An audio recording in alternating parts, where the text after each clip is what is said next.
Hello everyone, welcome to the channel. From this video, we are starting complete course on immunology. So immunity is of two types. Non-specific, which is also called as innate immunity, and specific, which is also called as adaptive immunity. Non-specific immunity, which is innate immunity, can be of these five types. What are those? Physical defense, chemical defense, cellular defense, pathogen recognition and phagocytosis, inflammation and fever. So we are going to study all of these one by one. So basically, physical defenses covers physical barriers, mechanical defense and microbiome. Chemical defenses include chemicals and enzymes in the body fluids, antimicrobial peptides, plasma protein mediators, cytokines, inflammation eliciting mediators.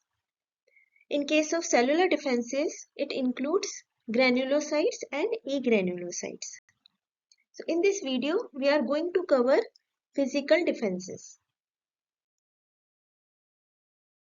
Starting with the physical barriers, these physical barriers prevent microbes from reaching to the tissues that are susceptible to the infection.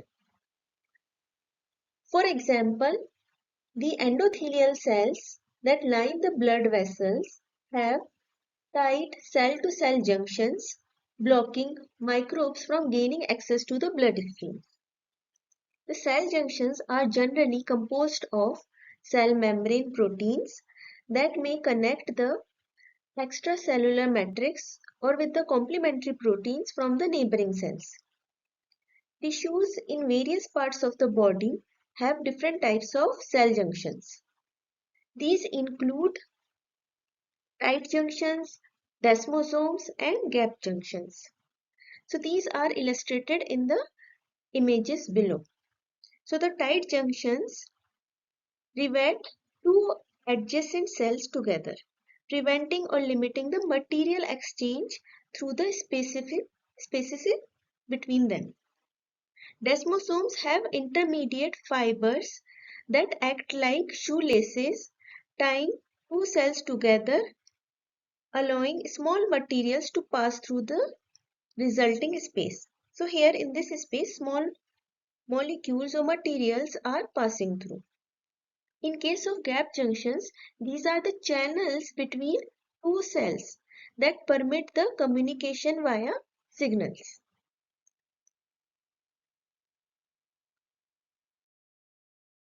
Now coming to the skin barriers. One of the body's most important physical barrier is skin barrier, which is composed of three layers of closely packed cells.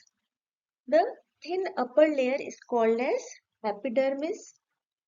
The second layer, which is thicker, called as dermis, and it contains follicles. These are the hair follicles. And sweat glands, nerves, blood vessels. A layer of fatty tissue called as hypodermis lies beneath the dermis. So this is the hypodermis, which is present below dermis. Now, the topmost layer of skin, which is epidermis, it consists of cells that are packed with keratin. These cells remain as tightly connected, dense layer of protein-filled cells husk on the surface of the skin. So this is the keratin, which is present on the epidermis. The keratin makes the skin surface mechanically tough, which is resistant to the degradation by the bacterial enzymes. Fatty acids on the skin surface create a dry, salty, and acidic environment that inhibits the growth of certain microbes. And it is highly resistant to the breakdown by bacterial enzymes. In addition, the dead cells of the epidermis are frequently shed along with any microbes that may be clinged to them. Shed skin cells are normally replaced with the new cells from the below and providing a new barrier that will soon be shed in the same way. Now the infection can occur within the skin barrier when it is compromised or broken. A wound can serve as a point of entry for the opportunistic pathogens which can infect the skin tissues surrounding the wound and possibly spread to the deeper tissues.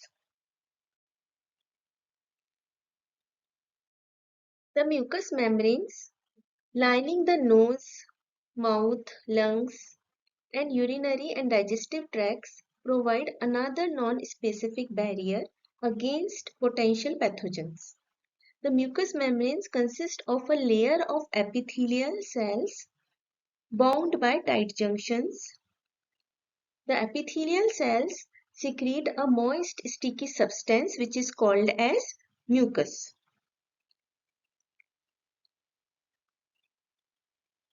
The mucus covers and protects the more fragile cells below it and traps the debris and particulate matter including microbes.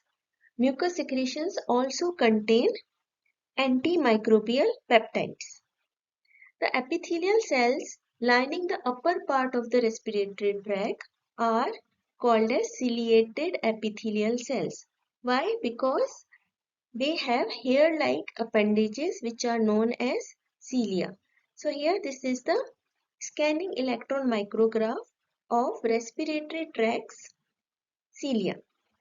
This is the epithelial cell membrane wherein the cilia are present. The movement of cilia propels the debris-laden mucus out and away from the lungs. This expelled mucus is then either swallowed or uh, thrown out of the body. So when it is swallowed, it is destroyed within the stomach. This entire action is called as mucociliary escalator.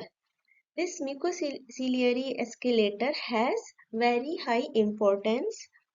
Why? Because if it is damaged, if there is a disruption in this phenomenon, then there is increased colonization of bacteria within the lower respiratory tract and frequent infections.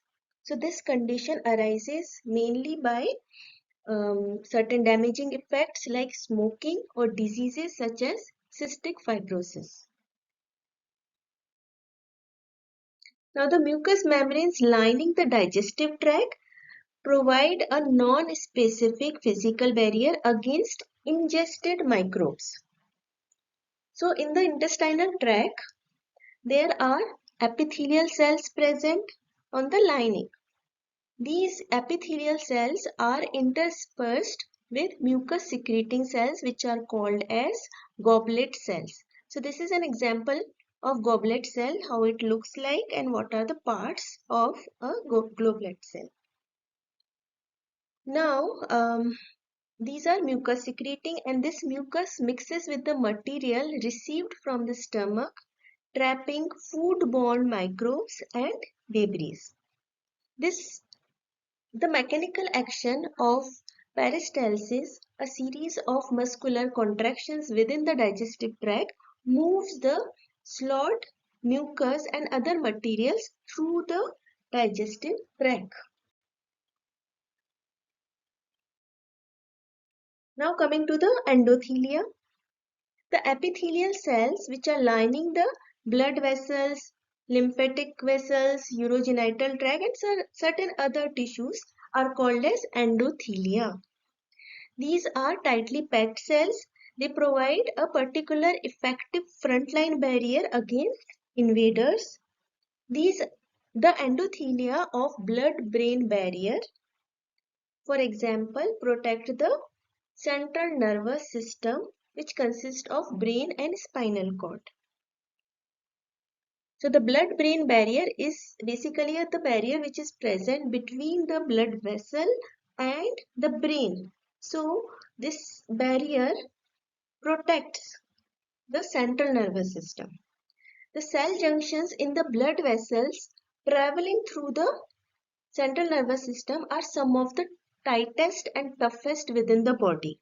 They prevent any transient microbes in the bloodstream from entering the CNS. So this keeps the cerebrospinal fluid that surrounds and bathes the brain and spinal cord sterile during normal conditions. In addition to physical barriers that keep microbes out, the body has a number of mechanical defenses that physically remove the pathogens from the body, that is preventing them from taking up the residence within the body. So examples are flushing action of tears and urine. Now coming to the microbiome, in various regions of the body, resident microbiota serves as important first-line defense against invading pathogens. Through their occupation of cellular binding sites and the competition for available nutrients, the resident microbiota prevent the critical early steps of pathogen attachment and proliferation required for the establishment of the infection.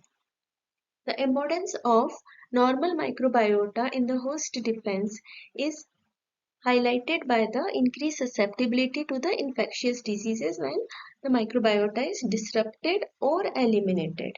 The treatment of diseases with the antibiotics can significantly deplete the normal microbiota of the gastrointestinal tract. So these normal microbiota are highly essential for the food digestion and other nutrients or vitamins within the body. Now, this provides the advantage of pathogenic bacteria to colonize and cause the diarrheal infection within the body when these microbiota got eliminated due to the antibiotics. Now coming to the summary of physical defenses. Cellular barrier includes skin, mucous membranes, endothelial cells. What is their function? They deny entry to the pathogens. Mechanical defenses, on the other hand, the examples include shedding of skin, mucociliary sweeping, peristalsis, flushing action. Now the function is remove pathogens from potential sites of infection. Microbiome, these are resident bacteria of the skin or upper respiratory tract, etc.